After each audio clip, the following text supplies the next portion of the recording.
연금하고 건강보험 이건 어떻게 바뀌는지 그거 좀 알고 싶거든요. 네, 일단 뭐 국민연금 같은 경우에는 지금 뭐 기금이 고갈된다 이런 얘기들 많이 나오고 있잖아요. 사실 뭐 국민연금이 안 좋아서가 아니라 너무 좋게 많이 주기 때문에 그렇습니다. 근데 출생률도 자꾸 떨어지고 있고요. 그래서 이제 개혁안이 나오는 게 더 내고 덜 받는, 좀 늦게 받는 이런 쪽으로 개혁안이 추진될 것 같은데 아직은 확정은 아니고요. 그렇다고 해서 뭐 안 좋아지는 것만은 아닙니다. 올해부터 이제 국민연금이 뭐 매년 이제 물가 상승이나 이런 것들을 반영해서 조금 더 주긴 하는데 올해도 그 인상분 반영해가지고 연금액이 조금 늘어날 걸로 예상이 되고요. 기초연금 또 받으시는 분들 많으실 텐데요. 기초연금도 인상액이 조금 더 늘어납니다. 그리고 건강보험 같은 경우에는 재산보다는 이제 소득을 기반해서 건강보험료를 부과하는 방향으로 점차 바뀌어가고 있어요. 예전에는 뭐 개인 사업자분들이나 이런 분들 같은 경우에 이제 소득 파악이 쉽지가 않았었잖아요. 현금으로 주로 거래하고. 근데 이제는 뭐 신용카드 거래도 이제 활성화됐고 이러다 보니까 소득 파악, 재산 파악도 다 용이해졌습니다. 그러다 보니 이 재산에 대해서 매기던 건강보험료를 점차 소득으로 바꿔가고 있다. 이렇게 보시면 될 것 같고요. 그러다 보니까 과거에는 건강보험료를 많이 내셨던 분들이 좀 덜 내게 된다거나 혹은 반대로 안 내던 분들이 더 내게 되는 경우들도 생길 수 있을 것 같습니다. 그러니까 이 시간 지금 중요한 게 일단 연금 수령액이 좀 오르고요. 네. 그리고 건강보험료 내는 방식이 좀 달라지고 맞습니다. 올해 바뀐 거죠?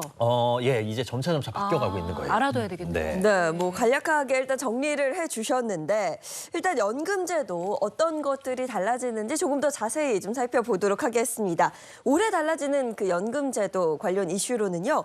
국민연금, 또 부양가족연금, 기초연금, 연금 수령액 분리과세 이렇게 한번 나눠봤습니다. 자, 먼저 국민연금 지급액이 인상된다라고 하셨는데 자세히 좀 알려주세요. 네, 첫 번째 국민연금 관련 내용을 보자면요. 이거는 희소식입니다. 이제 연금 지급액이 3.6% 인상됩니다. 그러니까 예를 들어서 작년 11월 기준 평균 62만 원 받으셨다 하시는 분들하고 한다면 올해부터 3.6% 인상된 64만 2천 원 가량을 1월부터 받을 수 있다. 이렇게 보시면 되는 거죠. 아무래도 물가 상승분이 반영돼서 이렇게 되는 거죠? 네, 그렇습니다. 뭐 연금은 국민연금뿐만 아니라 모든 공적연금이 매년 이제 물가 상승 반영해가지고 조금씩 더 주는데요. 그것뿐만 아니라 이 소득 상승분도 반영을 합니다. 그러니까 뭐 예를 들어 30년 전에 100만 원과 지금의 100만 원 다르잖아요. 그렇죠. 그때 월급과 지금 월급 다르니까 그 월급을 예전 월급을 지금의 월급으로 환산하거든요. 근데 그러면서도 이제 월급이 점점점 증가하는 것들도 있겠죠. 그래서 국민연금 전체 가입자의 직전 3년 동안 평균 소득이 얼마가 되느냐 이거를 반영해서 올라갔다 그러면 국민연금액도 그만큼 올려주거든요.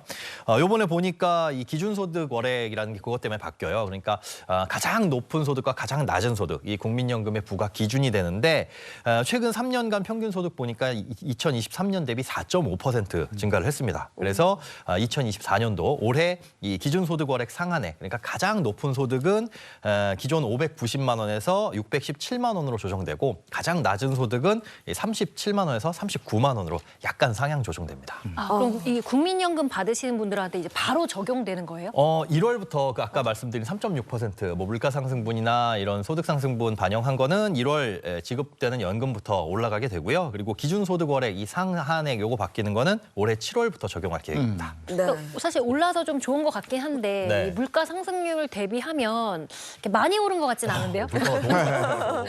그냥 그게 그거 같기도 하고 그렇죠. 네. 기분 탓인가요? 자, 그리고 두 번째 달라지는 연금 제도는 부양가족연금입니다. 네. 이건 역시 좀 설명이 필요해요. 네, 국민연금 받아보시는 분들은 알겠지만 국민연금도 부양가족이 있으면 조금 더 나옵니다. 그렇다고 해서 뭐 부양가족을 전부 다 해당되는 건 아니고요.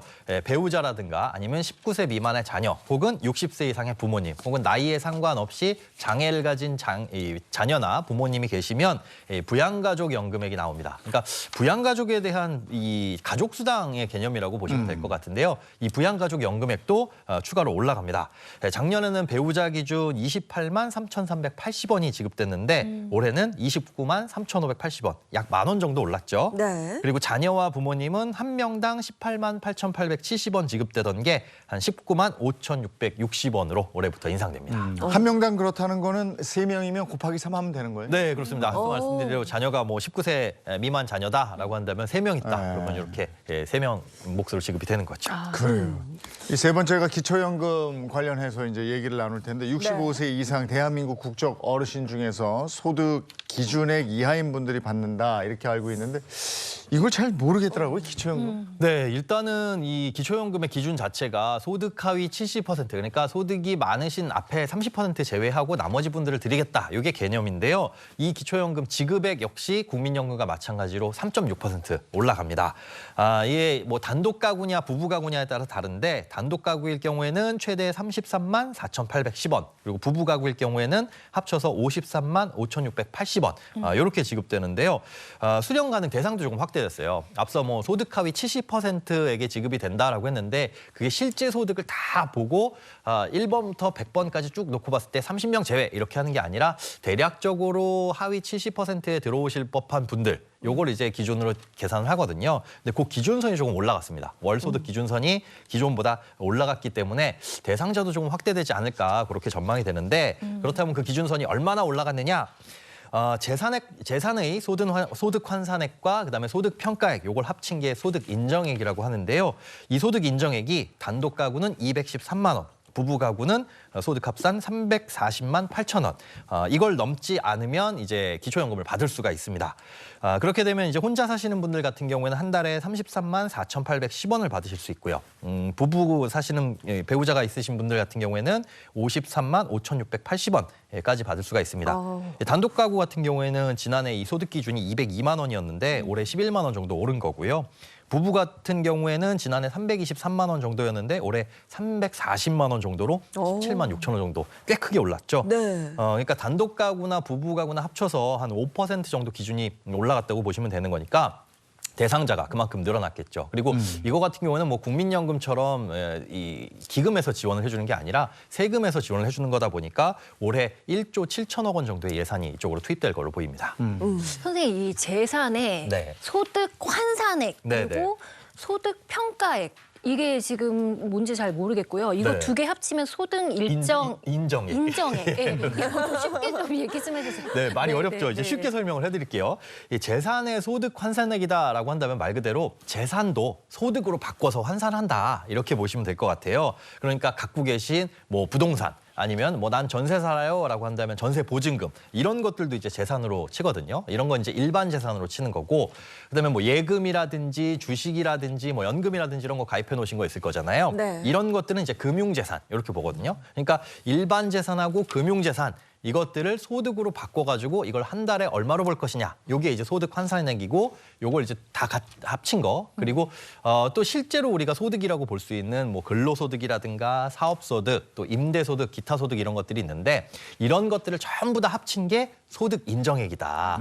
그 소득 인정액이 일정 금액을 넘지 않아야 기초연금을 받을 수 있다. 이렇게 보시면 됩니다. 알아둬야 돼요. 알겠습니다. 그리고 세금에서도 이제 변화가 있습니다. 보겠습니다. 연금 수령액 분리과세 부분을 보면 분리과세 기준 금액을 상향하겠다. 그러니까 1,200만 원 기준이었던 것을 1,500만 원까지 분리과세를 해주겠다 이런 얘기인데 아무래도 노후 연금 소득에 대한 세 부담을 줄여주겠다 이런 정책인 거죠? 맞습니다. 이건 이제 개인연금, 보통 우리가 연말정산할 때 세액공제로 돌려받을 수 있는 그런 이제 세제 적격 연금 상품들을 얘기를 하는데요. 과거에는 이제 이런 개인연금 납입을 좀 장려하기 위해서 이 연금을 가입해서 나중에 연금을 받을 때 세금을 3.3%에서 5.5% 요 정도만 부과를 합니다. 그러니까 세금 적게 틀 테니까 연금 좀 많이 가입하세요. 이런 취지였거든요.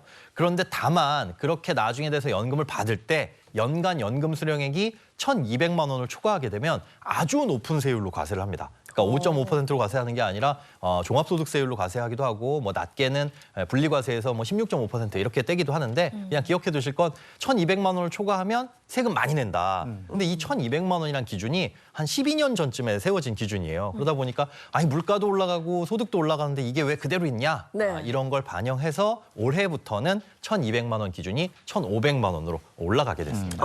그러면 만약 1,500만 원이 넘을 경우 네. 세금은 어떻게 되는 거예요? 아직까지도 개인연금을 1,500만 원 이상 받으신다, 초과해서 받으신다, 그러면 약간 여유로운 분이시다 이렇게 보거든요. 그래서 그렇죠. 세금을 좀 많이 냅니다. 둘 중에 하나를 선택할 수 있는데 그냥 16.5%의 세율로 세금을 내거나 아니면 다른 소득하고 합산해서 종합과세를 할 수 있는데 그건 이제 유리한 쪽으로 선택을 할 수가 있습니다. 네. 일단은 세금을 좀 덜 내도 된다. 뭐 네, 이런 기존 얘기로. 예.